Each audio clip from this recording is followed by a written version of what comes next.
Good evening. We begin with what a top regional official has described as the most urgent priority in years.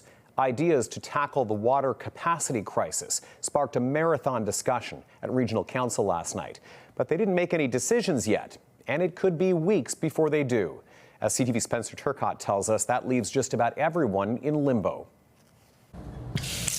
In early December, we learned aging infrastructure and incompatible systems were putting constraints on the region's water supply.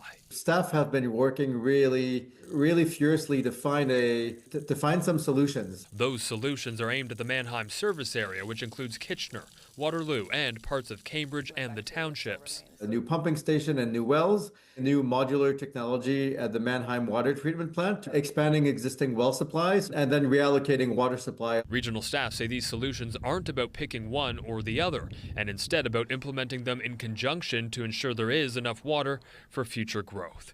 Councillors made no firm decisions last night, but they did hear from many passionate delegates, including Kevin Thomason with the Grand River Environmental Network, who voiced his concern with some of the solutions presented. We didn't want a Lake Erie pipeline 30 years ago, and we certainly don't want one from that polluted, algae-choked lake right now. Advocates against the Wilmot Land Assembly say this is another reason to pause further development there. The proposed industrial site in Wilmot is not technically in the Mannheim service area, but it is not outside of the system.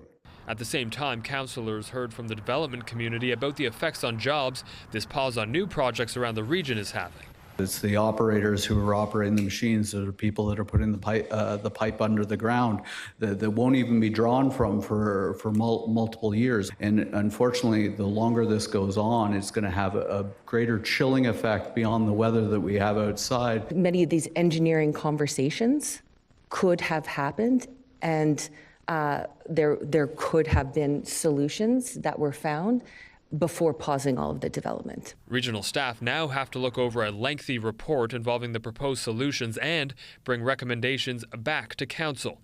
There was some discussion about a possible deferral to April, but Kitchener Mayor and Regional Councillor Barry Verbanovic said council needs to send clear signals to the community they're dealing with this in a timely manner. I don't think that this can be deferred another month so that we can, quite frankly, not have folks looking at this in the meantime. In the end, much of council agreed, and they will return with those recommendations in March. In my 30 years of elected office, this is probably the single biggest issue that a council has had to deal with. And we want to make sure that it's done right. In a February committee meeting, council will also get more information about the possible implications for Wilmot residents when it comes to reallocating water sources and distribution. Spencer Turcotte, CTV News, Kitchener.